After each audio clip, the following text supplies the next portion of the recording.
නමෝ තස්ස භගවතු අරහතු සම්මා සම්බුද්දස්ස.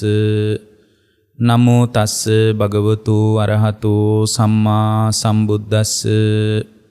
නමෝ තස්ස භගවතු අරහතු සම්මා සම්බුද්දස්ස. ඒ අපගේ ශාස්ත්‍ර වූ සම්මා සම්බුදුරජාණන් වහන්සේට අප හැම දිනාගේම නමස්කාරය වේවා. බුදුරජාණන් වහන්සේ දේශනා කොට වදාළ ශ්‍රී සද්ධර්මයටද අපගේ නමස්කාරය වේවා.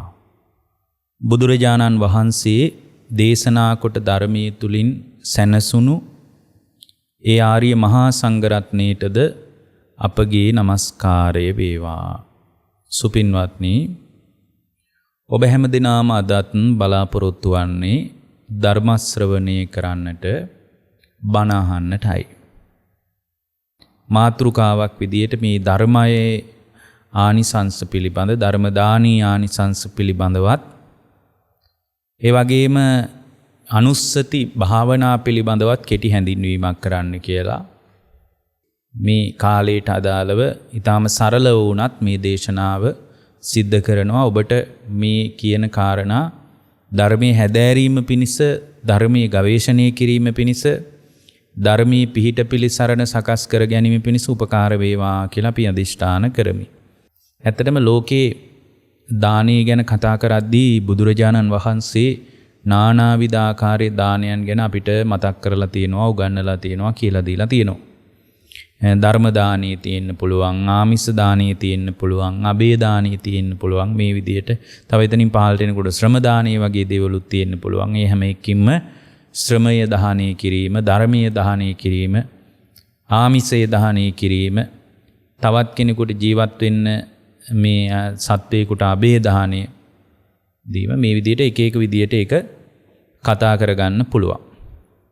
ඒ මොන විදිහට කතා කළත් පින්වත්නි, දැන් භාග්‍යවතුන් වහන්සේ දේශනා කරන ධර්මයට අනුව ධර්ම දානයක වඩා අර්ථය, දැන් කෙනෙකුට බැලු බැල්මට ධර්ම දානය කියන්නේ බණක් කියවන එකට වඩා, ගැඹුරු බුද්ධ දේශනාවක් කරන එකට වඩා ඉතින් ওই සතෙක් නිදහස් කරන එක, අබේ දානයක් කරන එක වටිනවා වගේ බැලු බැල්මට පේන්න පුළුවන්.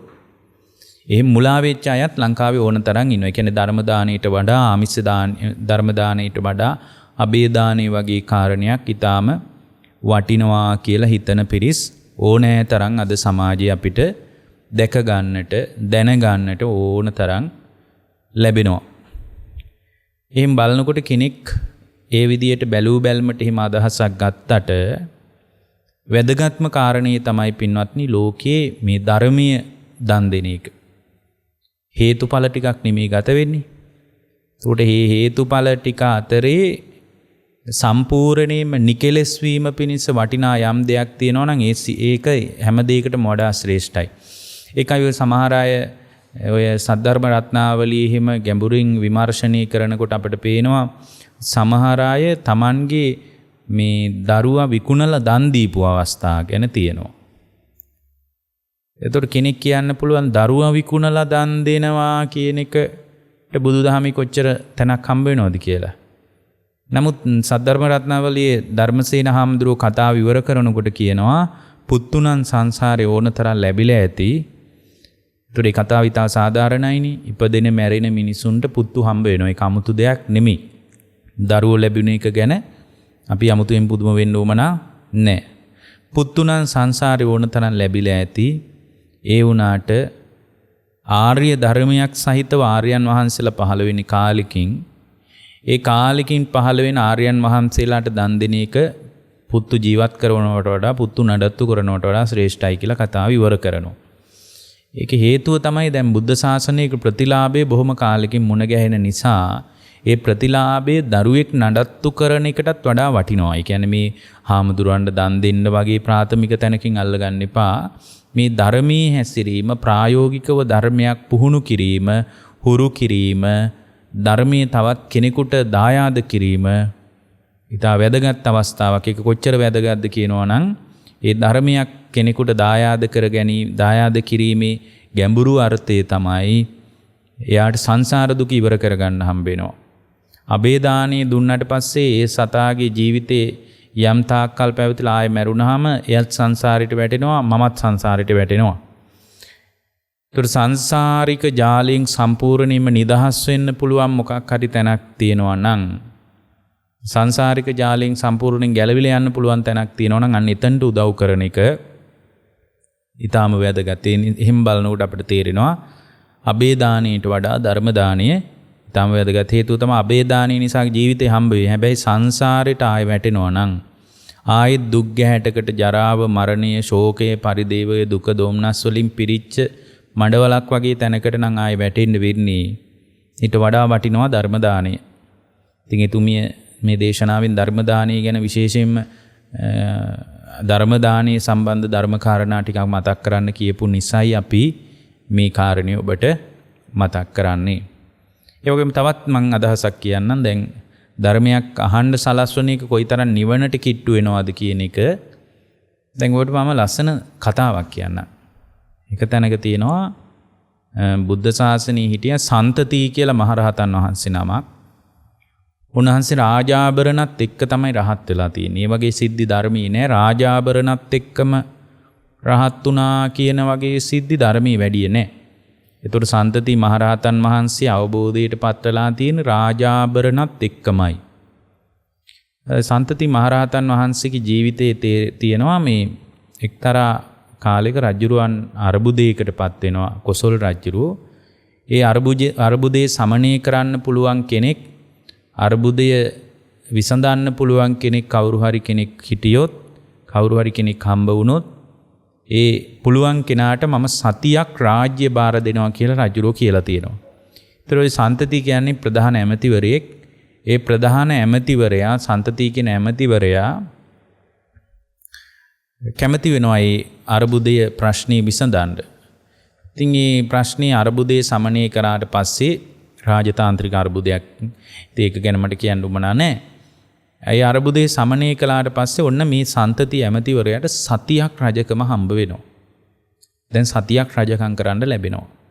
ඒ සතිය ඇතුළත රජුරෝ විදියට පත්තුණු මේ සන්තති ඇමතිවරයා උපරිම කාමභෝගී රාගයට බර ජීවිතයකට නැඹුරු වුණා. මොකද අන්තක්පුර කාන්තාව සියලු සැප සම්පත් රාජාසනයේ උටුන්න මේ සියල්ලත් එක්කම තමයි සන්තති ඇමතිවරයාට රාජ්‍ය හම්බ වෙන්නේ සතියකට. දැන් හෙටින් රාජ්‍ය ඉවරයි. හෙටින් ඉවර වෙනකොට දවසක් හොඳට මදුවිත එහෙම තොලගාගෙන බොහොම බේබදු මිනිස්සෙක් විදියට දවසක් උද්‍යානයට ගිහින් එනවා. ඇතාගේ පිටේ එනවා. එතකොට ඒ කියන්නේ ඒ වෙනකොට හොඳටම මද්ද්‍රව්‍ය පාවිච්චි කරලා ඉඳලා තියෙන සන්තති ඇමතිවරයා. එනකොට භාග්‍යවතුන් වහන්සේ ප්‍රධාන භික්ෂු සංඝයා ඉස්සරහට වඩිනවා. එතකොට එයා එනවා බුදුරජාණන් වහන්සේ ඉස්සරහට සංඝයා පිරිවරාගෙන වඩිනවා. සංඝයා පිරිවරාගෙන වඩිනකොට අර සන්තති ඇමතිවරයා ඈතින් දැන් රජුරුවන්ගේ ක්‍රමයක් තිබ්බා. බුදුරජාණන් වහන්සේ වැඩියොත් රජුරුව ඇතාගෙන් බහිනවා. කොසල් රජුරුව බැහැලා බුදුරජාණන් වහන්සේ ප්‍රධාන සංඝයා වැඩම කරනකන් ඉඳලා තමයි ඇතාගේ උඩට නැගලා ආයේ ගමන යන්නේ. නමුත් මේ සන්තති ඇමතිවරයා හොඳටම බීගත් මිනිස්සෙක්නේ. එයා හිමීට ඔළුව පාත් කරලා අර ඇතාගේ පිට උඩ ඉඳලම වැන්දා. කිසිම ගෞරවයක් මහා ලොකු ගෞරවයක් මැතු වෙන විදිහට නෙමෙයි වැන්දේ. ඇතාගේ උඩ ඉඳලම එහෙම ඔළුව පාත් කරලා ඔබ දැකලා ඇතිනේ ওই බීගත් මිනිස්සු ওই බේබදුකම් වලට හුරු වෙච්ච මිනිස්සුන්ගේ හැසිරීම කොහොමද කියලා. එතකොට එයාත් එහෙම තමයි වන්දලා තියෙන්නේ. නිකන් ඔළුව පාත් කරලා වැන්ද ඇතා උඩ ඉඳලම. ඉතින් බුදුරජාණන් ඊට පස්සේ මෙයා වැන්දලා එහෙම මෙයාගේ ගමන ගියා. ගියාට පස්සේ මේ බුදුරජාණන් වහන්සේ සංඝයාට කියනවා මහණෙනි ඔය ගියපු සන්තති ඇමතිවරයා හෙට උදේ වෙනකොට රාජාභරණත් එක්කම රහත් වෙනවා කියලා. ඒතර මේක නිකන් ලැබු ගින්නක් වගේ පැතිරිලා ගියා. මොකද මේ බේබදු මිනිහෙක් බීගත් මිනිස්සෙක් බේබදුකම් වලට හුරු වෙච්ච මිනිහෙක් මේ හෙට උදේ වෙනකොට රහත් වෙනවා කියන එක පිළිගන්න පුළුවන්ද පින්වත්නි? පිළිගන්න බෑ. ඒ නිසා මිනිස්සු අතර ඒ වගේ කතාවක් ඇති වෙන්නත් ඇති. ඉතින් ඒ අදහසින් කිව්වහම මේ බුදුරජාණන් වහන්සේ මතක් කළා මහණෙනි මේ බුදුරුන්ගේ වචන හිම වෙනස් වෙන්නේ නැහැ. හෙට උදේ වෙනකන් ඉවසගෙන ඉන්න කියලා. ඉතින් සංඝයා අතරත් කතාවක් ඇති වෙන්න ඇති මේ වගේ බීගත් මිනිස්සෙක් කොහොමද ධර්මය අවබෝධ කරන්නේ? හිම පුළුවන් ද අවබෝධ කරන්න? බේබද්දෙක් සෝවාන් වෙන්නේ කොහොමද වගේ ඒ කාලේ ගැමි විවහාරයෙන් ගමේ කතාවෙන් එහෙම කතා වෙන්න ඇති. ඉතින් පහුවෙන්ද මේ ඔහු එකතරා වෙලාවක මේ දැන් රජවරු සතුටු කරන්න මිනිස්සු නටනවා, ගයනවා, වයනවා එහෙම ඉතින් එකම සැනකෙලියක්නේ රජමාලිගාවේ. ඉතින් රජුරෝ සතුටු කරන්න නටනකොට එක කාන්තාවක් වේගයෙන් කැරකෙනකොට ඒ කැරකිල්ල වැඩිකමටම එකපාරම නිකන් හෘදයාබාධයක් වගේ එකක් ඇති වෙලා හේම මැරිලා වැටුණා. ඒතකොට මේ සන්තති ඇමතිවරයා මේ කාන්තාවගේ රූපයට පුදුම වශී වෙලා මගේ බලාන හිටියේ. අර ප්‍රියමනාප රූපේ වෙනස් වෙනකොට රජුරවන්ටත් මේ දැන් මෙයා කෙටි කාලින රජෙක්නේ දැන් සතියකට රජකමටපත් උනේ. ඒක පාරම නිකන් ඔළුව කැරකිල්ලාවක් වගේ ඇති වෙලා එහෙම මේ එතන මේ ඒ කාන්තාව කඩා වැටෙනකොට ඉක්මනට අර සන්තති ඇමතිවරයා ආසනේ නැගිටලා අර කට්ටියට එන්න කියනවා. එන්න කියලා බලන්න කියනවා මෙන්න මේ කාන්තාව වැටුණා. මොකද මේ උනේ කියලා පොඩ්ඩක් හොදිසි කරලා බලන්න කියනවා. එතකොට අර රාජකීය වෛද්‍යවරු ඇවිල්ලා කියනවා ඉතින් ඇමතිතුමනි දැන් කරන්න දෙයක් නැහැ. මැරිලම තමයි වැටිලා තියෙන්නේ. ඔය වැටිලා තියෙන්නේ මැරිලමයි. ඉතින් අර මිනිස්යාගේ හිතේ පුදුම ප්‍රකම්පනයක් ඇති වුණා. මෙච්චර ප්‍රියමනාප රූපයක් තිබුණු මෙච්චර බොහොම ලස්සන කාන්තාවක එකපාරම මැරෙන්න පුළුවන් නේද කියලා බොහොම පසුතැවීමක්, හිත වේදනාවක් ඇති වුණා. ඒ කියන්නේ ප්‍රියමනාප දේවල් වලට යම් කැමැත්තක් තිබ්බහම ඒ ප්‍රියමනාප දේවල් වෙනස් වෙලා යනකොට වෙනස් වෙනවා පින්වත්නි. ඒ කියන්නේ අපි මනසේ හදාගත්ත දේවල් ටිකක් තියෙනවනේ. ඒ මනසේ හදාගත්ත දේට අනුව බාහිර ලෝකේ ගැලපෙන්නේ නැති තැනක් මතුවෙනකොට ඒ නොගැලපෙන තැනකදී අපිව අඬනවා, වැළපෙනවා, සෝසුසුම් වෙලනවා, කඩා වැටෙනවා, දුක් වෙනවා, හිත පීඩාවලටපත් වෙනවා. දැන් මේක ඇත්තටම සංකල්ප ටිකක්. දැන් අම්මා කියන්නේ සංකල්පයක් ඇත්තටම. මේ පටිච්ච සමුප්පන්නව බැලුවාම අම්මා කියලා කෙනෙක් හොයන්න නෑ ඇත්තටම. ඒතර අම්මා කියලා කියන්නේ මේ හුදු සංකල්ප ටිකක්. ඒ අම්මා කියන සංකල්පය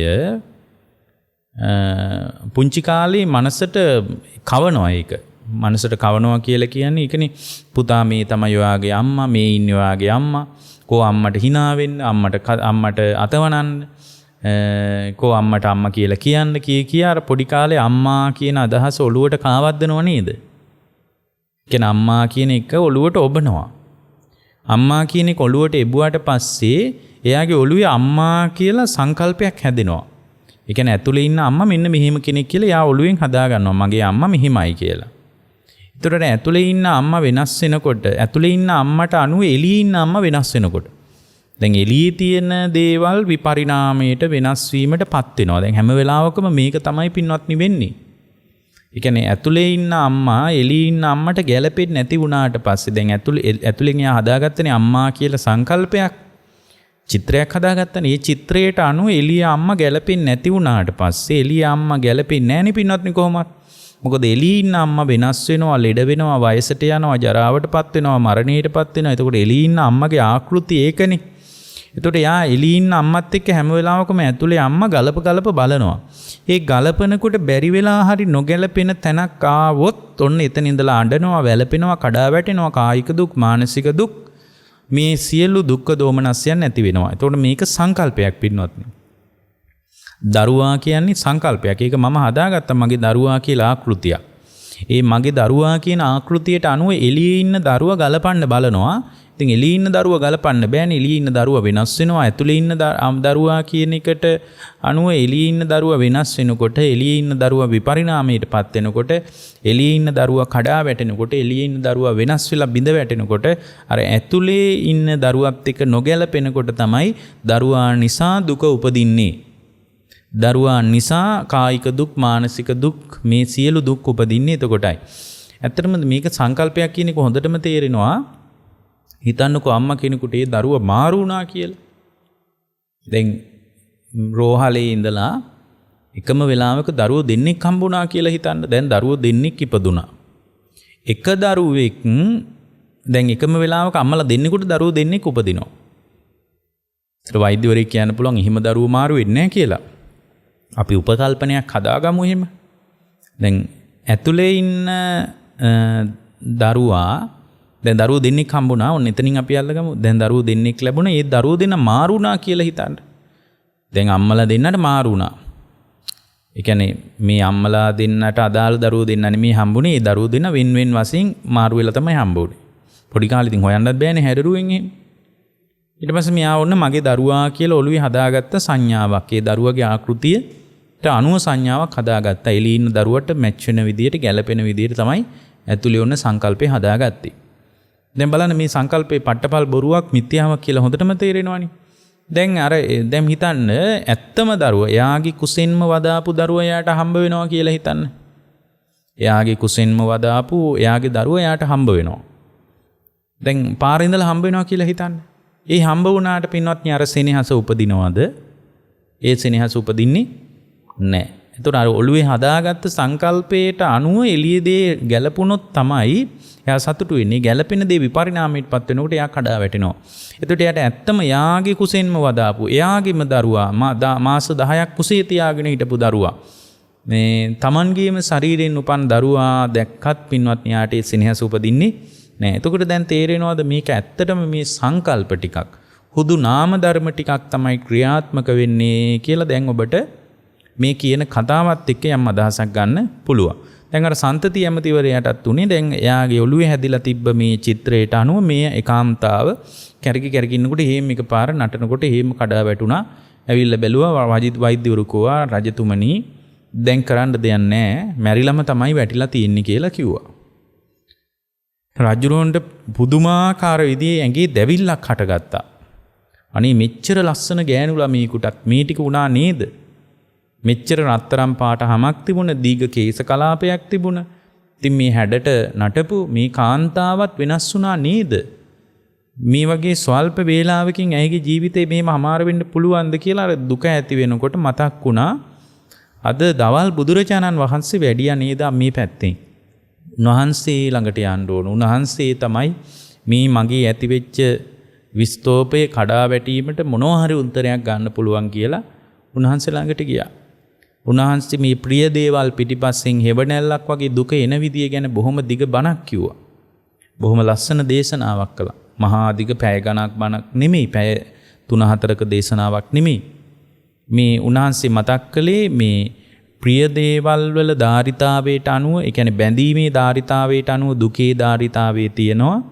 බැඳින්නේ කොපමණද දුකත් එපමණයි.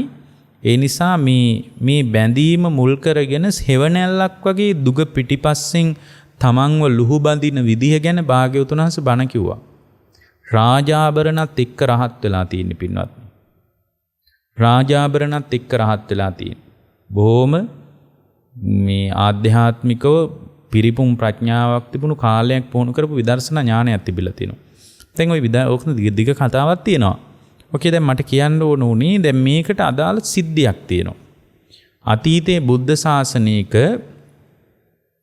මෙයා ඉපදිලා ඉන්නවා සාමාන්‍ය මිනිස්සෙක් විදියට.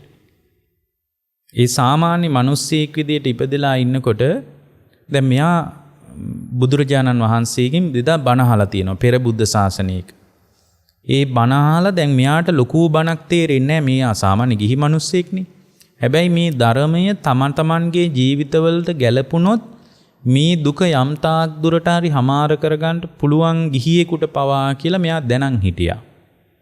ඒ දැනගෙන හිටිය අදහසට තමයි මෙයා ඒ දන්න ධර්මය මේ හම්බ වෙන අයට කියන්න පටන් අරන් තියෙනවා. ඊට පස්සේ මෙයාට හිතුණා මේ ධර්මය හැම කෙනෙකුටම හොඳයිනේ. නමුත් බහුතර පිරිසක් මේ ධර්මේ නෑ. ඒ නිසා මම හම්බ වෙන අයට මේ ධර්මයේ කියනවා කියලා මුණ ගැහෙන අයට මේ ධර්මයේ කියන්න පටන් ගත්තා. පාරේ මුණ ගැහෙන හම්බ වෙන අයට මේ ධර්මයේ කියන්න පටන් ගත්තා. ඒකට මේක රජුරවන්ට ආරංචි වුණා. රජුරවන්ට ආරංචි වෙලා බන්දුමති කියන නුවර බන්දුම කියන රජුරවන්න මේක ආරංචි වුණා.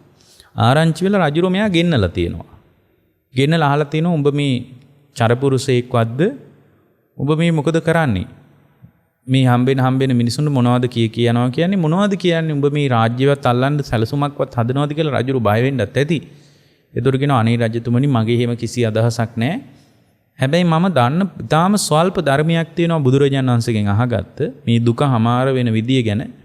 ඉතින් මම මේ හැමෝට මේක කිය යනවා. එතකොට මිනිස්සුන්ට උමනාවක් ඇති වෙලා භාග්‍යවතුන් වහන්සේ කරා ගියොත් ඒක කොච්චරම් දෙයක්ද කියලා කියනවා. ඉතින් රජුරවන්ට මේ කාරණේට පැහැදෙනවා. පුදුම විදිහේ ප්‍රසාදයක් රජුරවන්ගේ හිතේ උපදිනවා. ඒ ප්‍රසාදයට රජුරෝ කියනවා එහෙනම් ඔබ පයින් යන්න එපා. මං අස්සෙත් දෙන්නම් කියලා රජුරෝත් ඒකට උදව් කරලා තියෙනවා. ඊට පස්සේ අස්ස කරත්තේ යම්ම දෙනවා. ටික කාලෙකින් පස්සේ මේ විදිහට මේ රජුරෝත් ඒ ධර්ම දානෙට උදව් කරා කියනවා. එතකොට එයා තවත් කෙනෙකුට ධර්මයේ කියාගෙන ගියපු කුසලයේ නිසා තමයි රාජාභරණ සහිතව නිකලස් වීම පිණිස දියුණු කරගත්තු ගුණ ධර්ම. එතකොට ධර්මයේ කියන එක නිසාත් යම් කෙනෙකුට සංසාරික දුක හමාර කරගන්න විශාල අනුග්‍රහයක් තියෙනවා. ඉතින් ඒත් එක්කම තමයි දැන් ඔකේ තව වෙනත් පැත්තක සිද්ධියක් තියෙනවා. අතීතේ මගේ මතකයේ හැටියට කාශ්‍යප බුද්ධ ශාසනේ ඒතර උන්වහන්සේ කාලේ අවුරුදු 20000 නේ ආයුෂ. ඒතර මෙයා ඒ බුදුරජාණන්සේ වැඩ ඉන්න තැන මේ කඩයක් කරලා තියෙනවා. කඩයක් කරගෙන ඉන්නකොට මේක තවත් සමහර තැන්වල තියෙන විදිහක් මම මේ කියන්නේ. ඒතර කඩයක් කරගෙන ඉන්නකොට පාරේ යන මිනිසුන්ට කියලා තියෙනවා ආන් අතන බුදුරජාණන් වහන්සේ ඉන්නේ එතනට ගිහින් උන්වහන්සේ මුණ ගැහිලා යන්න කියලා. ඉතින් බොහෝ පිරිසක් උන්වහන්සේ මුණ ගැහිලා රහත් වෙලා තියෙනවා. සෝතාපන්න වෙලා තියෙනවා. සකදාගාමි වෙලා තියෙනවා. අනාගාමි වෙලා තියෙනවා. සුගතිය ගිහින් තියෙනවා. එතකොට එයා ඒකට මඟ පෙන්වුවා. ඒ වෙනුවෙන් එයා වැඩ කරා නෙමෙයි. නමුත් එයා කඩේ බඩු මුට්ටු විකුණන ගමන් පිරිස යොමු කළා අර අතන ධර්මයේ කියනවා පොඩ්ඩක් ගිහින් බලපල්ලා කියලා. එතකොට ඒක පවා බලපාලා යම් කෙනෙක් මේ ඒ මඟ පෙන්වීම නිසා එයා ධර්මය අවබෝධ කරගන්න නිමිත්තක් වුණා කියලා තියෙනවා. ඒ කියන්නේ මේ මොන විදියට කිව්වත් ධර්මය අවබෝධ කරගන්න ධර්ම දානයෙන් ලැබෙන උදව්ව නම් පින්වත්නි පොඩි එකක්. මේ නිසා ධර්ම දානි තාම වටිනා දෙයක්. දැන් අද මේ දේශනාවේ තවත් එක පැත්තක් කතා කරනවා. අපි මේ අනුස්සති භාවනා ගැනත් යම් අදහසක් මතු කරන්න කියලා තියෙනවා. පින්වත්නි බුදුරජාණන් වහන්සේ දේශනා කරපු මේ අනුස්සති භාවනා පිළිවෙල හැම කෙනෙක්ගේම ජීවිතය තුළ ගොඩනගා ගන්න ඕන දෙයක්. ධර්ම මාර්ගයට එන කෙනෙකුට මේ කෙනෙක් කියන්න පුළුවන් නේ භාවනා කරන්න ඕනද දැන් ওই වැඩ පිළිවෙලට කියලා. පින්වත් ප්‍රශ්නේ තියෙන්නේ භාවනාවෙන් දුරු වෙන ආශ්‍රව ටිකක් තියෙනවා. ඒතර භාවනා පහ තබ්බං කියලා කිව්වේ ඒකයි. ඒතර භාවනාවෙන් දුරු කරන ආශ්‍රව ඇත්තටම සෝතාපන්න වෙන ශ්‍රාවකයෙකුට අර දස්සනා පහ තබ්බ දෘෂ්ටිය පිරිසුදු කරගෙන එතනින් එයාට ධර්ම මාර්ගය තුල යම්තාක් ස්ථාවර වෙන්න පුළුවන්. එහෙම බෑ කියලා කියනවා නම් ඒක ධර්මයට ගැලපෙන්නේ නැහැ. දස්සනා පහතබ්බ කියලා කියන්නේ දෘෂ්ටිය පිරිසුදු කරගෙන සම්මා දිට්ඨිය ඇති කරගෙන සක්කාය දිට්ඨිය ප්‍රහාණය වෙනකොට එයා සෝතාපන්න වෙනවනේ. ඒතර සෝතාපන්න වෙන ශ්‍රාවකයෙකුටත් සෝතාපන්න උණ ශ්‍රාවකයෙකුටත් දෙන්නටම භාවනාවෙන් තොරව සම්පූර්ණයෙන්ම ආශ්‍රව දුරු කරනවා කියලා දෙයක් අත්දකින්න ලැබෙන්නේ නැහැ. එහෙම කවුරු හරි කියනවා නම් ඒක වෙන්න බැරි කතාවක් පින්වත්නි. මොකද භාවනා වශයෙන් වැඩිමෙන් ප්‍රහාණය කරන්න උන ආශ්‍රව තියෙනවා. දැන් ගොඩක් දෙනෙකුට තියෙන ප්‍රශ්නේ තමයි දැන් කොතනින්ද වඩන්න පටන් ගන්න කියන ප්‍රශ්නය. වඩනවා කියලා දැන් මොනවද කරන්නේ කියන ප්‍රශ්නය.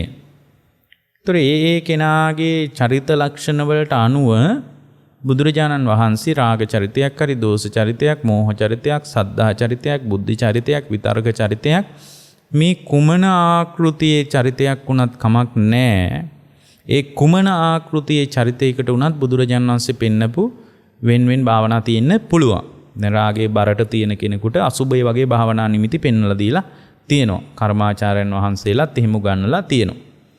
නමුත් දැන් මේ අනුස්සති භාවනා ටික හැම ශ්‍රාවකයෙකුටම උදාවක්. ආයේ ගුරුවරු ළඟට ගිහින් ආන්න ඕනේ නැහැ. හාමුදුරනේ මම මේ බුද්ධානුස්සතිය වඩන්නද? ධම්මානුස්සතිය වඩන්නද? සංඝානුස්සතිය වඩන්නද? ඡාගානුස්සතිය වඩන්නද? දේවතානුස්සතිය වඩන්නද? මරණ සතිය වඩන්නද? කායගත සතිය වඩන්නද? මෙහිම අහන්න ඕනේ නැහැ. කියන්නේ හැම චරිතයකටම මේ ටික ගැලපෙනවා. අනිත් එක තමයි ධර්ම මාර්ගයටම උදව්වක් තමයි මේ ටික වැඩිමින් වෙන්නේ. ඒ නිසා අනුස්සති භාවනාව තුළ ගිහියෙක් හෝ වේවා පැවිද්දෙක් හෝ වේවා පුළුවන් තරම් දායාද වෙන එකේ වැදගත් අර්ථයක් තියෙනවා. දැන් අද තියෙන ප්‍රශ්නේ තමයි ඉතින් හුස්ම දිහා බලාගෙන ඉන්නවා. නමුත් එයා Taman බොහොම පරිස්සමට යටිහිත කරා Tamanව ගෙනියන වැඩපිළිවෙලක් නැහැ. ඉතින් මම දුක් නැත්තේක් වෙම්මා බිය නැත්තේක් වෙම්මා ආදි වශයෙන් භාවනා කරනවා. පින්වත්නි මේ භාවනාව තුළින් ක්‍රමානුකූලව ගැඹුරට යන්න ඕන අපි. භාවනාව කියලා කියන්නේ හරියට මහ මුහුදේ කිමිදෙන්න පාවිච්චි කරන කිමිදුම් කට්ටලයක් වගේ. දැන් වතුර යට අපිට ඉන්න බෑනේ.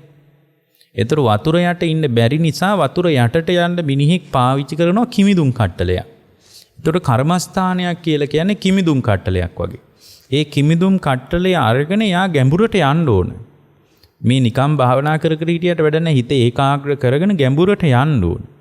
ගැඹුරට යනවා කියලා දැනගන්න දැන් භාවනාව ගැන මේ කියන දේශනාව නෙමෙයි අපි සමහරට ඉස්සරහට අපි මේක දිගට කතා කරගෙන යන්නත් පුළුවන් වෙයි මේ ගැන උනන්දුවක් තියෙන කවුරු හරි කෙනෙක් කතා කළොත්. නමුත් දැන් මේ ගැඹුරට යනකොටත් යනවා කියන එකක් දැනගන්න පුළුවන්. ඔය මොකක් හරි දෙයක් එක්කෝ අපි නොහිතන විදිහේ දේවල් පේන්න පටන් ගන්නවා. ඒතකොට ඒවටත් අද ඉන්න මිනිස්සු මුලා වෙනවා. එක්කෝ මලක් හරි එක්කෝ ගලක් හරි අපි නොහිතන විදිහේ දේවල් පේන්න පටන් ගන්නවා. හීන වගේ. ඒ කියන්නේ ඒකෙන් කියවෙන්නේ යා භාවනාව තුළින් අර යටි හිතට යනවා කියන එක. කියන්නේ සවිඥානයේ පැත්තට අවිඥානයේ පැත්තට යනවා කියන එකට තමයි මේ පණිවිඩය. එතකොට යටි හිතත් එක්ක අපේ ජීවිතේ පවතින වෙලාවක් ගැන හරියට කියන්න බෑ. මිනිස්සු ගැඹුරු නින්දෙදි තමයි යටි හිතත් එක්ක ගනුදෙනු කරන්නේ. යටි හිතේ ඉන්න වෙලාවකට තමයි හීන පේන්නේ එහෙම. එතකොට යටි හිතට හීන පේන්නේ එහෙම අධික තද නින්දෙදි යටි හිතත් එක්ක තමයි එහා ගනුදෙනු කරන්නේ. එතකොට යටි හිතත් එක්ක ගනුදෙනු කරන විදිහ ගැන උන්වහන්සේ මතක් බුද්ධ දේශනාවලත් අදහස් ගන්න පුළුවන්. ඒ කියන්නේ වර්තමානයේ තුල සිහිය පවත්වගෙන ඉන්නකොට යටි හිත තුල ක්‍රමානුකූලව යටි හිතට කරා යන්න පුළුවන්.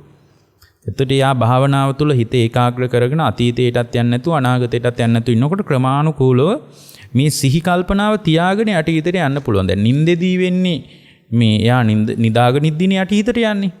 නමුත් මෙතන කරන්නේ අර සිහි කල්පනාව තියෙද්දිම හරියට හුස්ම ගන්න ගමන් යටි අර මහ මුහුද මැද ඇතුළට කිඳා බහින්න කිමිදුම් කට්ටලේ පාවිච්චි කරනවා වගේ ගැඹුරට යන්න කර්මස්ථානේ පාවිච්චි කරනවා.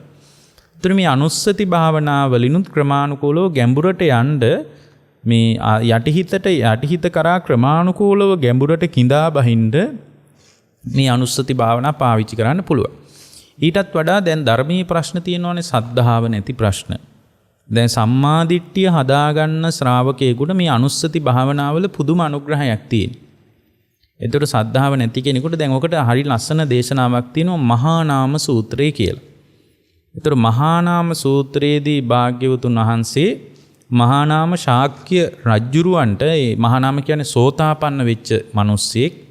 සෝතාපන්න වෙච්ච මේ මහා නාමට බුදුරජාණන් වහන්සේ ඒ කාලේ වැඩ සිටි කිඹුල්වත් නුවර නිග්‍රෝධාරාමේ බුදුරජාණන් වහන්සේ කිඹුල්වත් නුවර නිග්‍රෝධාරාමේ වැඩ ඉන්නකොට මේ මහා නාම ඇවිල්ලා මේ අවබෝධයට මේ යම්තාක් ස්ථාවර වෙච්ච කෙනෙක් ධර්මයේ තුල එයා කොහොමද එතනින් එහාට ධර්මයේ තුල ස්ථාවර වෙන්නේ කියන වැඩපිළිවෙල ගැන භාග්‍යවතුන් වහන්සේගෙන් ප්‍රශ්න කරනවා.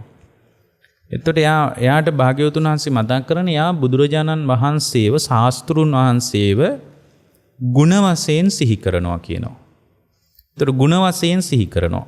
එතකොට බුද්ධානුස්සතිය කියන්නේ අනුස්සති භාවනාවල පළවෙනි එක.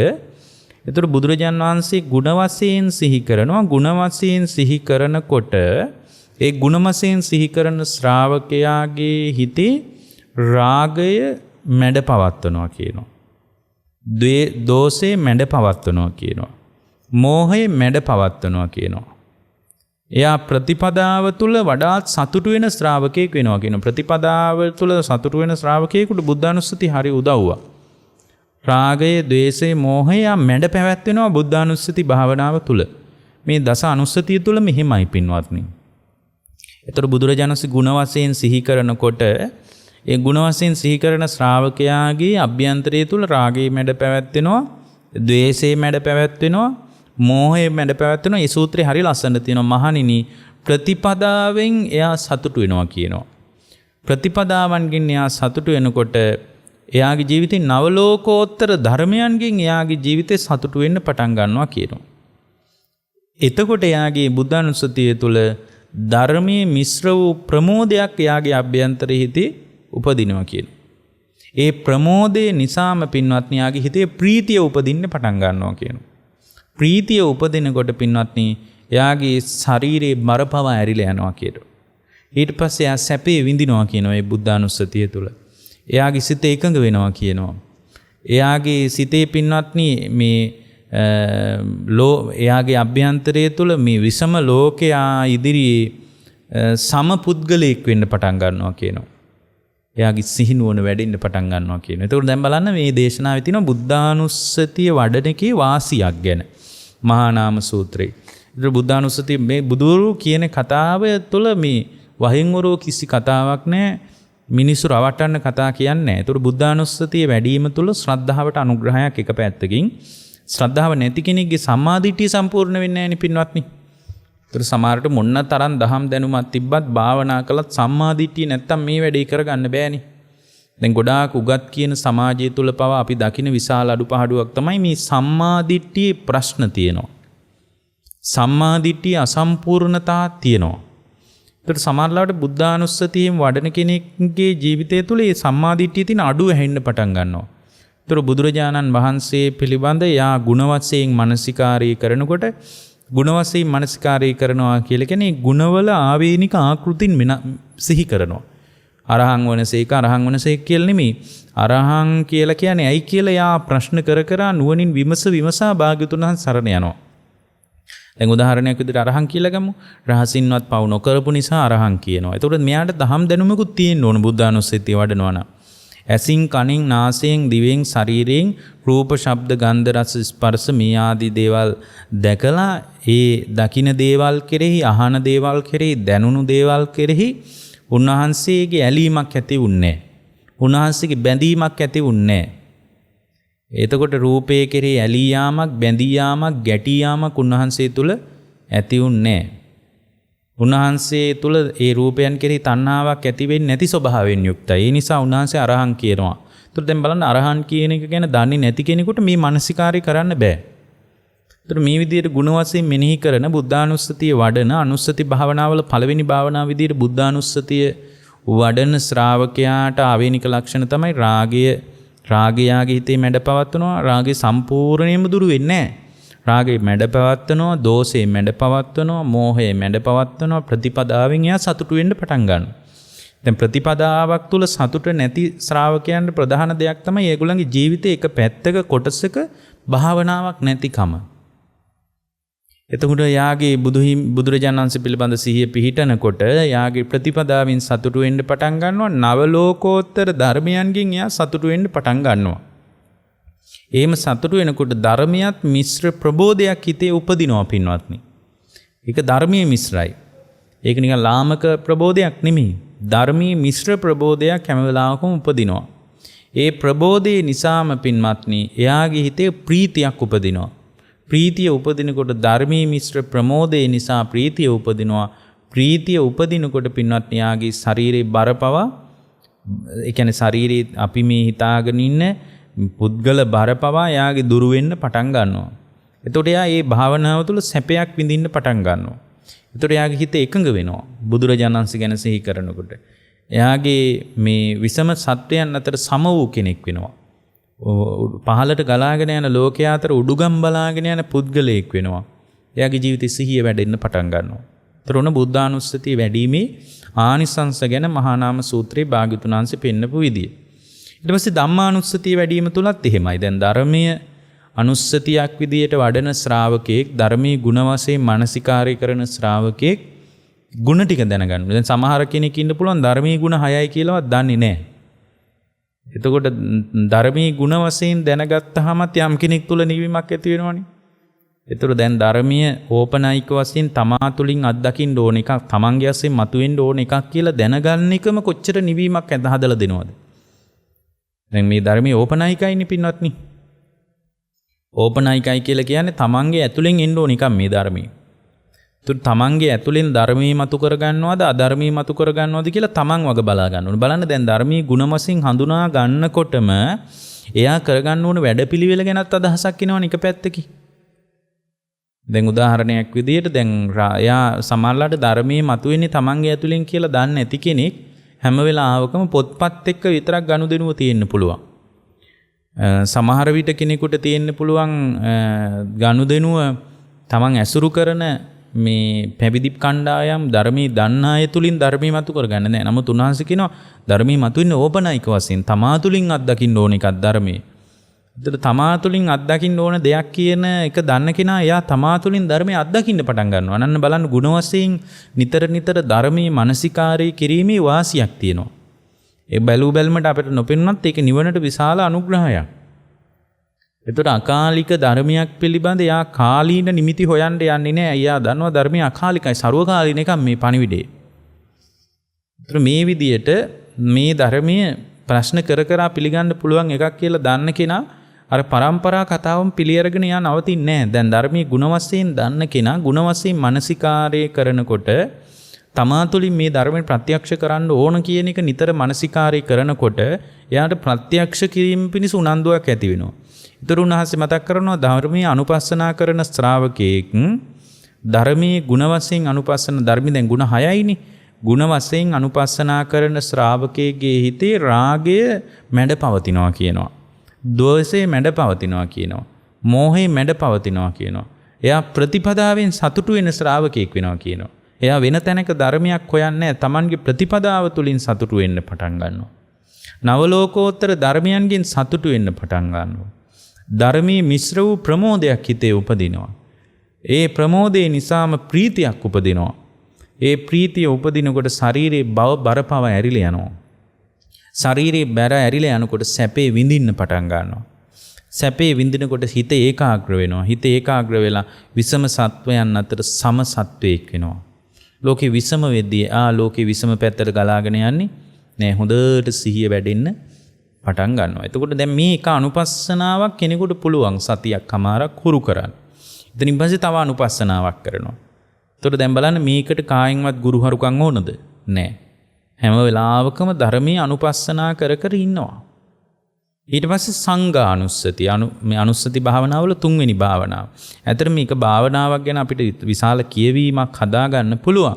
නමුත් මේ දේශනාවේ අනුස්සති භාවනාව පිළිබඳ අදහසක් මතු කරන්න කියලා මතක් කරලා තියෙන නිසා අපි මේක පොදුවේ සමස්තයක් විදිහට ඕනම කෙනෙකුට අද ප්‍රඥා නාලිකාව බලන්න පටන් ගත්ත කෙනෙකුට පවා මේක හුරු කරන්න හිතෙන විදිහටයි මම මේක ඔබට යෝජනා කරන්නේ. දැන් සංඝානුස්සති කිව් සංඝයා ගුණ වශයෙන් පින්වත්නි කීයද? ගුණ වශයෙන් 9යි. ඒතර සංඝයා ගුණ වශයෙන් 9 වැදෑරුම් වෙනවා. ඒතර ඉස්සෙල්ලා මේ ගුණ දැනගන්න ඕන. මේ ගුණ වශයෙන් දැනගෙන සංඝයාගේ ගුණ මනසිකාරය කරන්න පටන් ගන්නවා.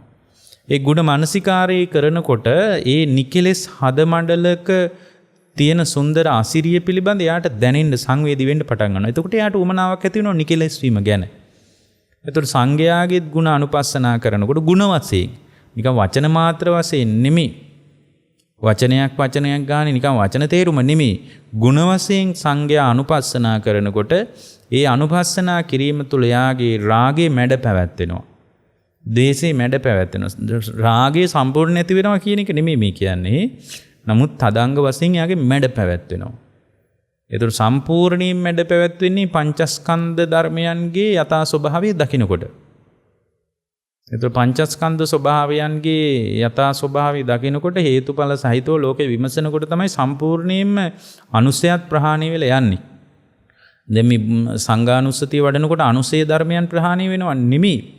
නමුත් ඒක වඩන්න පුළුවන් විදියට Tamanගේ චිත්තසංතානෙ සකස් වෙන්න පටන් ගන්නවා. ඒ සකස් වෙන්න පටන් ගන්න ශ්‍රාවකයා සංඝානුස්සතිය වඩනකොට එයාගේ රාගය මැඩ පැවැත්වෙනවා. ද්වේෂය මැඩ පැවැත්වෙනවා. මෝහය මැඩ පැවැත්වෙනවා. ඒතට මේ මෝහය මැඩ පැවැත්වෙනකොට ප්‍රතිපදාවින් එයා සතුටු වෙන්න පටන් ගන්නවා. නවලෝකෝත්තර ධර්මයන්ගෙන් එයා සතුටු වෙන්න පටන් ගන්නවා.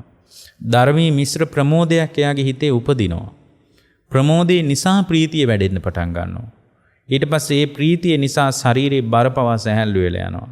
එයා ඒ තුල නිරාමිස සැප වේදනාවක් විඳින්න පටන් ගන්නවා. එතකොට එයාගේ හිත ඒකාග්‍ර වෙලා යනවා. එතකොට විසම සත්වයන් අතර සම වූ සත්වයක් විදිහට එයා පෙනී ඉන්න හොඳට සිහිය වැඩෙනවා. ඔය සංඝානුස්සතිය.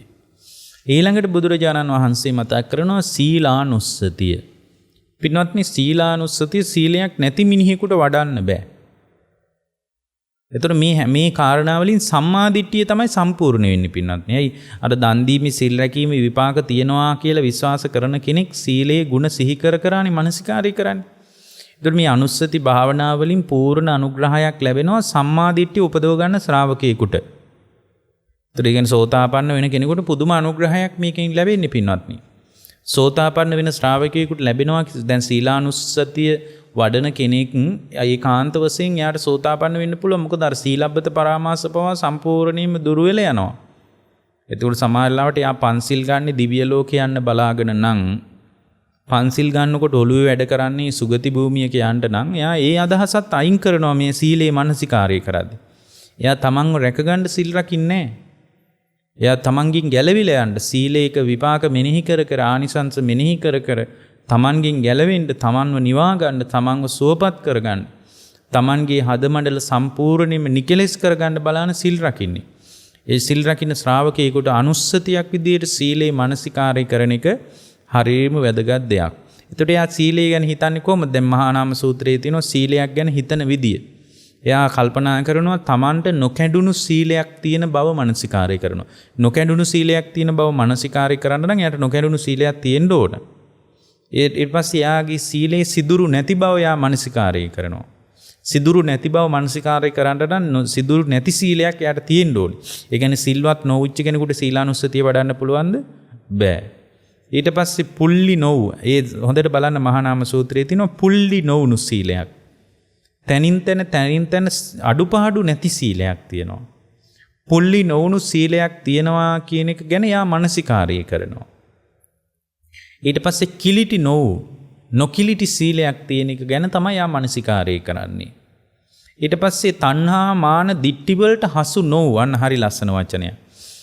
සීලේ මානසිකාරය කරන්නේ කොහොමද? තණ්හා මාන දිට්ඨි වලට අනුග්‍රහයක් නොවු සීලයක් මට තියෙනවා කියලා තමයි යා සීලේ අනුස්සතිය කරන්නේ. එතකොට එහෙම අනුස්සතියක් වඩන්න නම් යාට තණ්හාවට මානෙට දිට්ඨියට අනුග්‍රහයක් නොවුණු සීලයක් තියෙන්න ඕනද නැද්ද? තියෙන්න ඕන. මම මතු කරගන්න නම් පන්සිල් අරන් තියෙන යාට එහෙම සීලයක් තියනවද? නැහැ. මම හුවා දක්ව ගන්න අදහසින් නම් එයා අටසිල් සමාදන් වෙලා තියෙන එයාට එහෙම පිරිසුදු සීලයක් තියනවද පින්වත්නි? නැහැ. පන්සිල් රකින්න එක හොඳයි තමයි. අටසිල් රකින්න එක හොඳයි තමයි. හැමදාමත් සීලයක් දියුණු කරන්න මහන්සි වෙන එක හොඳයි තමයි. සීලයක් නැති මිනිස්සු අතර දිව්‍ය ලෝකයන්ට බලාගෙන හරි සීලයක් දියුණු කරන එක වටිනා අවස්ථාවක්. හැබැයි දැන් මේ කාරණේ හොඳට බලන්න. උන්වහන්සේ මතු කරනවා සීලයක් දියුණු කරන ශ්‍රාවකෙක් සීලානුස්සතිය වඩන්න ඕන විදිය කොහොමද? තණ්හා මාන දිට්ඨි වලට හසු නොවූ නිකලෙස් සීලයක් මට තියෙනවා කියලාලු අනුස්සතිය කරන්නේ. ඒ කියන්නේ සීලය තුල තණ්හාවට උදව්වක් නම් හම්බ වෙන්නේ. ඒ කියන්නේ මම කියන එක හුවා දක්වන්නේ නැති සීලයක් තමයි තියෙන්න ඕනේ. ඒක තමයි බුදුරජාණන් වහන්සේගෙත් සමකාලීන ಭಾರತೀಯ ඉගැන්වීම් වලත් සීලේ විශේෂත්වය. අනිත් අය හැමෝම සීලේ රැකේ තමන්ව රැකගන්න. නමුත් බුදුන් වහන්සේ සීලේ ඉගැන්වුවේ තමන්ව රැකගන්න නෙමෙයි තමන්ගෙන් ගැලවෙන්න. ඒතර තමන්ගෙන් ගැලවෙන සීලයක් තමන්ට නැත්තම්, තමන්ගෙන් නිදහස් වෙන සීලයක් තමන් තුල නැත්තම්, තමන්ගෙන් ගැලවිලා යන විදිහේ සීලයක් තමන් තුල නැත්තම්, එවැනි සීලයක් නැති ශ්‍රාවකයෙකුට අර තණ්හාමාන දිට්ඨි වශයෙන් තමන් අහු නොවන විදියට සීලයක් මානසිකාරය කරමින් අනුස්සතියක් සීලානුස්සතියක් විදියට වඩා ගන්න බෑ. හේතුව තමයි එහෙමනම් දැන් ඔබ තුල තියෙන්න ඕන සීලය තුල විමුක්තිගාමී අදහසක්. එතකොට තමයි සීලානුස්සතිය වඩන්න පුළුවන්. ඔබට තියෙන්නේ සිල් රැක දිව්‍ය ලෝකේ යන්න නම් ඒකත් ඒ කියන්නේ සීලයක් දිනු කළා දිව්‍ය ලෝකේ ගියා කියන එක ලොකු වරදක් විදියට අපි සලකන්නේ. නමුත් උන්වහන්සේ දැන් මහා නාම සූත්‍රයේ මතක් කරනවා තණ්හාමාන දිට්ඨි වලට හසු නොවූ සීලයක් තියෙන්න ඕනේ කියන. මට එහෙම සීලයක් තියෙනවා කියලා තමයි යා අනුස්සතිය කරන්නේ. එතකොට Tamanගේ මම කියන අදහස සීලය තුල මතුවෙනවා නම්, මගේ කියන අදහස සීලය තුල මතුවෙනවා නම්, Taman මගේ ආත්මය කියන එක සීලය තුල මතුවෙනවා. ඒ කියන්නේ ওই දිව්‍ය ලෝකයන් බලන්න රකින්න සීලය තුල දිට්ඨිය තමයි මතුවෙන්නේ. සිල් රැක්කාම සුගතිය යනවලු කියන එක ඇස්සේ දෘෂ්ටියක් තියෙනවා. ඒකට ඒවත් සීලබ්බත පරාමාස වලට අහු වෙන කාරණා. නමුත් සමහර අය ඉච්ඡර සිවුම්ම කල්පනා කරන්නේ නැහැ. එතකොට තවත් කෙනෙක් කල්පනා කරොත් නේ සිල් රැක්කාම නිරේ යන්නේ ඇලුනේ. නිරයෙන් බේරෙන්න සිල් රකින්න ඕන කියලා හරි සිල් රකින්න අඬා හරි සිල් රකින්න එක කමන්නේ. පින්වත්නි අඬා හරි සිල් රකින්න ඕන. අඬා හරි කමන්නේ විඳවා හරි කමක් නෑ. සීලයට නම් පිරිහෙන්න දෙන්න එපා. නමුත් මේ සීලේ ඊටාම උසස් අවස්ථාවක් මොකද්ද? සීලේ ඊටාම උසස් අවස්ථාවක් තමයි කබර නොවුණු, කැලල් නොවුණු, අපිරිසිදු නොවුණු, පුල්ලි නොවුණු, නිකැලැල්ුණු, කිලිටි නොවුණු, නොකැඩුණු, තණ්හා මාන දිට්ටි වලට හසු නොවූ සුන්දර සීලයක් අනුස්සති කරන්නේ. එතකොට එහෙම සීලයක් අනුස්සති කරන්න යාට එහෙම සීලයක් තියෙන්න ඉපාය. දැන් බලන්න එහෙම සීලයක් ඇති කරගත්තා කියන එකම සම්මාදිට්ඨියයි සම්මාදිට්ඨියයි. ඒ කියන්නේ තමන්ගේ සක්කාය දිට්ඨිය දුරු කරගෙන විචිකිච්ඡාව දුරු කරන සීලබ්බත පරාමාසය කරා එන්න මේ අනුස්සති හතර විතරක් උදව් වෙන්නේ නැද්ද? උදව් වෙනවා. දැන් බලන්න මේ අනුස්සතිය තුල යා සම්මාදිට්ඨිය හදාගෙන සෝතාපන්න වෙන විදිහ ගැන අපිට අදහසක්, ලස්සන අදහසක් මේ කාරණා වලින් ගන්න පුළුවන්. ඊට පස්සේ කියනවා සමාධිය පිනිස වූ සීලයක් දිනු කරන්න කියනවා. ඕකට හරි ලස්සන අදහසක් තියෙනවා. දීඝනිකායේ පරිනිබ්බාන සූත්‍රයේ සීල පරිභාවිතෝ සමාධි මහත්ඵලෝ හෝති මහානිසංසා කියලා. සීලය තුල පිහිටා දිනු කරන සමාධිය තමයි මහත්ඵල මහානිසංස වෙන්නේ කියනවා. එතකොට යාගේ සීලය හැම වෙලාවකම සමාධියට අනුග්‍රහයක් වෙන විදියට තමයි දිනු කරන්න ඕන. ඊට පස්සේ සමාධි පරිභාවිතෝ චිත්තං සමාධිය තුල දිනු කරන හිත මේ ආශ්‍රවයන් ක්ෂය වෙනවා කියනවා. මොනවද ආශ්‍රව? කාමාසවා, භවසවා, අවිජ්ජාසවා. ආශ්‍රව ක්ෂය වෙලා යනවා කියනවා. එතකොට සීලේ අනුග්‍රහය තියෙන්න ඕන සමාධියට. එතකොට සීලය හැම වෙලාවකම සමාධියට අනුග්‍රහයක් කරනවා. එතකොට සමාධියේ පිණිස අනුග්‍රහ වෙන සීලයක් තමයි අනුස්සති කරන්න පුළුවන් වෙන්නේ.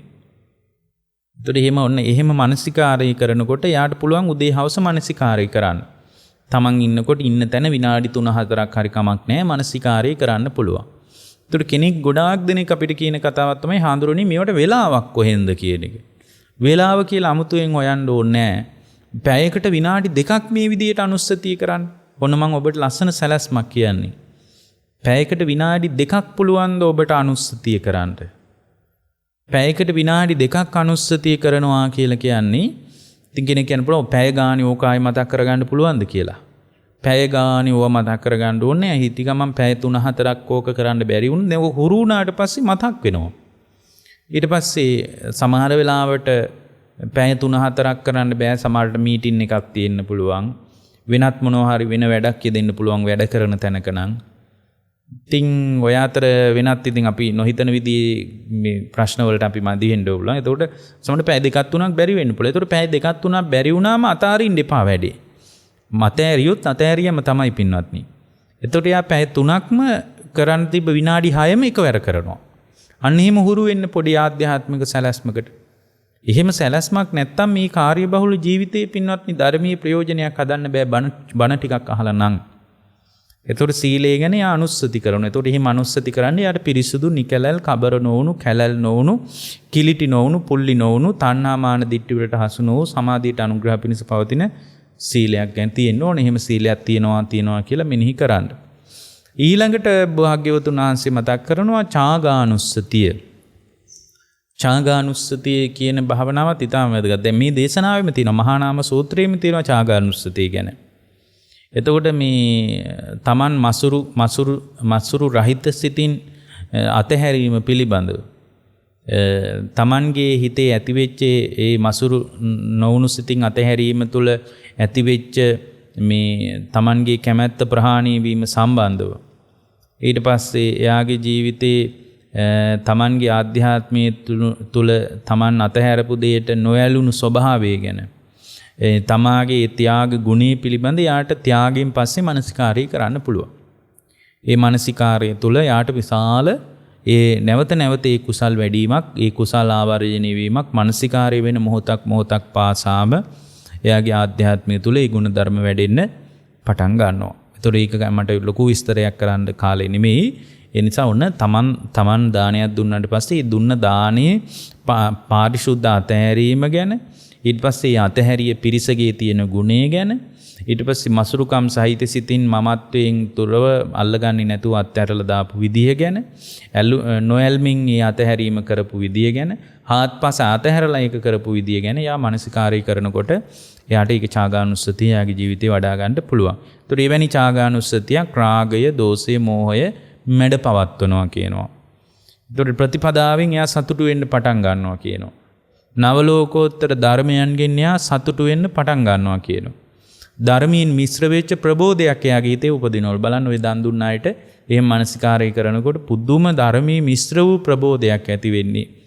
ඒ ප්‍රබෝධය නිසාම හිතේ ප්‍රීතිය උපදින්න පටන් ගන්නවා. ශරීරේ බර පවා සැහැල්ලු වෙනවා. ඊට පස්සේ එයාගේ ජීවිතේ පින්වත්නි පුදුමාකාර සැපයක් එයා අත්විඳිනවා. හිත එකඟ වෙනවා. එයාගේ විසම සත්වයන් අතර සම වූ, ඒ කියන්නේ ලෝභයට බර වෙච්ච, මසුරුකමට බල වෙච්ච සත්වයන් අතර සම වූ සිතක් පිහිටනවා. හොඳට සිහිය තුල පිහිටන්න පටන් ගන්නවා.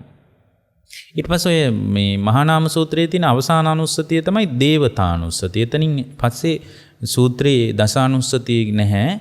ඒකේ තියෙන එතකොට බුද්ධානුස්සතිය, ධම්මානුස්සතිය, සංඝානුස්සතිය, සීලානුස්සතිය, දේවතානුස්සතිය. කියන අනුස්සති 6ක් ගැන තමයි මේ දේශනාවේ තියෙන්නේ. දැන් දේවතානුස්සතිය වඩන්නේ යා චාතුම් මහරජික දෙවියන් ගැන කසිහි කරනවා. තාවතින්ස දෙවියන් ගැන සිහි කරනවා. නිම්මාන රති දෙවියන් සිහි කරනවා. එතකොට යාට ධර්මයක් දැනගෙන ඉන්න ඕනේ එහෙම සිහි කරන්න. පරිනිම්මිත වසවාර්ථ දෙවියන් සිහි කරනවා. ඊට පස්සේ මේ විදිහට යාමයේ තුසිතේ නිම්මාන රතිය පරිනිම්මිත වසවර්තිය කියන සදිව්‍ය ලෝකවල දෙවියන් සිහි කරනවා. එතකොට මේ දෙවියන්ගේ ආනුභාවය තේජස් දිව්‍යතල ඉපදෙන්න බලපාන ප්‍රතිපදාවක් තිබිලා තියෙනවා. ඒ ප්‍රතිපදාවට කියන්නේ සේක බල ප්‍රතිපදාව කියලා. එතකොට සුගතියේ දෙවියන් අතර ඉපදිච්ච අය ඒ බොහෝ සැප සම්පත් සහිත දිව්‍ය විමානවල ඉපදිලා තියෙන සේක බල ප්‍රතිපදාවක් නිසා. එතකොට මේ සේක බල ප්‍රතිපදාවියා මානසිකාරය. දැන් බලන්න මෙහිම දේවතානුස්සතිය වඩන ශ්‍රාවකයෙක්ගේ පින්වත්නි සම්මාදිට්ඨිය සම්පූර්ණ වෙන්නේ කොතනින්ද? සම්මාදිට්ඨිය එක තැනක තියෙනවා ඕපපාතිකව සත්තු විශ්වාස නොකළොත් සම්මාදිට්ඨිය උපදින්නේ නැහැ කියනවා. දැන් බලන්න එතකොට දෙවියන් ගැන හොයලා යා සම්මාදිට්ඨියට ඇවිල්ලා තියෙන්නේ. යා පිළිගන්න ඕපපාතිකව සත්තු ඉන්නවා කියලා. අපි ගොඩාක් වෛද්‍යවරු පවා අමාරු වැටෙන තැනක් තමයි ඕපපාතිකව සත්තු පිළිගන්නේ. හොඳට ශ්‍රද්ධාව තියෙනවා. බණ අහනවා. එතකොට බණ අහන කෙනා හොඳට මේ ඉතින් ඔය සීලුත් රකින්නවා. නමුත් සමහර අය කියනවා අනේ අපි නම් ඔය ඇහැට පේන්නේ නැතිව පිළිගන්නේ. ඉතින් සම්මාදිට්ඨිය සම්පූර්ණ වෙන්නේ නැහැ. ඇයි? සම්මාදිට්ඨිය දසවස්තුක මිත්‍යා දෘෂ්ටියෙන් බැහැර වෙච්ච ශ්‍රාවකෙක් ඕපපාතිකව සත්තු පිළිගන්න ඕන. එතකොට ඕපපාතිකව සත්තු පිළිගැනීමෙන් තමයි සම්මාදිට්ඨිය සම්පූර්ණ වෙන්නේ. අනිත් මොනවා තිබ්බත් වැඩ නැහැ. එතකොට දැන් ඕපපාතිකව සත්තු මෙයා පිළි අරගෙන තමයි මේ අනුස්සතිය වඩන්නේ. එතකොට එයාගේ සම්මාදිට්ඨිය සම්පූර්ණ වෙලා. එතකොට එයා කල්පනා කරනවා මේ දිව්‍ය තලවල උපදින්න බලපෑවේ මොනවද? ඒ අය දිනු කරපු සද්ධා සීල සුත ත්‍යාග පඤ්ඤා කියන සීක බල ප්‍රතිපදාව නිසා තමයි ඒගොල්ලෝ දෙවිවරු අතර උපන්නේ. ඒතර මම තුලත් ශ්‍රද්ධාව ඇති කරගත්තොත් ඒ බඳු ගුණ ධර්මයක් මා තුලත් තියෙනවා. ඒ වගේම මා තුලත් සීලේ නම් වූ ගුණ ධර්මයක් තියෙනවා. ශ්‍රුතේ නම් වූ ගුණ ධර්මයක් මා තුලත් තියෙනවා. ත්‍යාගයේ නම් වූ ගුණ ධර්මي මා තුලත් තියෙනවා. දෙවියන් තුලත් තියෙනවා. දෙවියන් දිව්‍ය තලවල උපන්නේ ඒගොල්ලන්ගේ තිබුණු ත්‍යාගය නිසා මමත් ඒ ගුණේ පුහුණු කරනවා. මටත් ඒ බඳු ගුණ ධර්ම තියෙනවා. ප්‍රඥාව දියුණු කරගන්න උනන්දු වෙච්ච නිසා තමයි ඒගොල්ලොන්ට මෙහිදී මේ විදර්ශනා ඥානෙ සම්පූර්ණ කරගන්න බැරුව දෙවිවරු අතරට ගියේ. යම් තාක් ස්ථාවර වෙච්ච අය දෙවිවරු අතරට ගියා. මොකද සෝතාපන්න වෙච්ච අය දෙවිවරු අතරනේ උපදින්නේ. ඒතර මමත් ඒ බඳු ගුණධර්ම දියුණු කරනවා කියන අදහසින් දෙවියන්ගේ දිව්‍යානුභාවයට බලපාපු ආධ්‍යාත්මික සේක බල ප්‍රතිපදාව දෙස බලා එයා ඒ සේක බල ප්‍රතිපදාවේ ඒ බඳු ගුණධර්ම මා තුලත් ඇත කියලා නැවත නැවත මානසිකාරී කරනවා. මම මේ බඳු ගුණධර්ම දියුණු කරනවා කියලා මානසිකාරී කරනවා. ඒ මානසිකාරය තුල සමාර්ථය යට දිව්‍ය ලෝකෙට නොයා සම්පූර්ණයෙන්ම නිකලෙස් වෙන්නත් පුළුවන්. අනිත් එක තමයි කායගත සතිය. ඒකට කියන්නේ කායානුපස්සනාව කියලා. මේ ඔකට අනුස්සති භාවනාව කියන්නේ කායානුස්සතිය කියලා. කායානුස්සතිය කියලා කියන්නේ කායගත සතිය. ඒ කියන්නේ හැම වෙලාවෙම කය පැත්තේ සිහිය තියාගන්නවා. හැම වෙලාවකම කය පැත්තේ සිහිය තියාගෙන තමයි හැම වෙලාවකම වැඩ කරන්නේ. ඒතර කය පැත්තේ සිහිය තියාගන්නවා. කඩේට යනකොට කඩේ යනවා කියලා සිහිය තියාගන්නේ. කඩේ යනවා කියනකොට අපේ ඔළුවේ වැඩ කරන්නේ කඩේ පැත්තේනේ සිහිය තියෙන්නේ. පන්සලට යනවා කියනකොට පන්සලේ සිහිය තියෙන්නේ. ගෙදර යනවා කියනකොට ගෙදර සිහිය තියෙන්නේ. වැඩට යනවා කියනකොට වැඩට යන තැන සිහිය තියෙන්නේ. ඒතකොට යා ගෙදර යනවා කියන වෙලාවෙත් Tamanගේ පැත්තේ සිහිය තියාගෙන යා යනවා. ඒතකොට මේ Tamanගේ පැත්තේ සිහිය තියාගෙන හැම වෙලාවකම යන කෙනාගේ Tamanගේ කය මුල් කරගෙන කෙලෙස් වැඩෙන්න තියෙන අවස්ථාවෙන් හිරිලා යනවා. ඒකට කියනවා කායානුස්සති කියලා. බොහොම වැදගත් දෙයක් තමයි මරණ සතිය. මරණානුස්සතිය. අනුස්සති භාවනාවල මරණානුස්සතිය කියන භාවනාව ඊටාම වැදගත් දෙයක්. මොකද මරණ සතිය වඩන්න අප්‍රමාදී වෙනවා. පින්වත්නි මරණ සතිය තරම් අප්‍රමාදීකමට අනුග්‍රහයක් වෙන වෙනත් භාවනාවක් නැහැ. පඨම මරණ සති සූත්‍රය වගේ දේශනාවල තියෙනවා භික්ෂුන් වහන්සේලා 6 නමක් උන්වහන්සේ ළඟට ඇවිල්ලා ඒ භික්ෂුන් වහන්සේලා මරණ සතිය වඩන විදිහ කියනවා. එක භික්ෂුවක් කියනවා මම මරණ සතිය වඩන්නේ දිවා රාත්‍රී ගෙවිලා ඉවර වෙනකොට මං ඉඳීද දන්නේ නැහැ කියලා.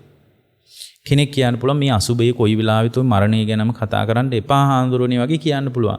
පින්වත්නි මරණයේ තියෙන ලෝකයක ජරා මරණ වලින් පිරිච්ච ලෝකයක ජරා මරණ විනා මොනව බලාපොරොත්තු වෙන්නද? ඒතර ජරා මරණ වලින් පිරිච්ච ලෝකයක ජරා මරණ වල ස්වභාවය අවබෝධ කරගෙන හිටියොත් ජරා මරණ වලට පත් වෙනකොට එයාට හඬීමක් වැළපීමක් කායික මානසික දුක් නැතුව අතහැරලා දාන්න විශාල උපකාරයක් අනුග්‍රහයක් එයාට හම්බ වෙනවා. ඒතර එක හාඳුරු කෙනෙක් කිව්වා මම දවල් රෑ ගෙවිලා වෙනකොට මං ඉඳීත් දන්නේ නැහැ කියලා වඩන්න කිව්වා. තව හාඳුරු කෙනෙක් කිව්වා මම මේ දවල් කාලේ ගෙවිලා ආයේ රාත්‍රිය උදා වෙනකොට ඉඳීද දන්නේ කියලා මගේ හිතේ මරණය පිළිබඳ මට හිම අදහසක් තියෙනවා. තව හාඳුරු කෙනෙක් කිව්වා මම මේ දවල්ට වළඳලා ආයේ දවල් උදේට වළඳලා ආයේ දවල් වෙනකන් ඉඳීද දන්නේ නැහැ කියලා මම නම් හිතන්නේ කිව්වා.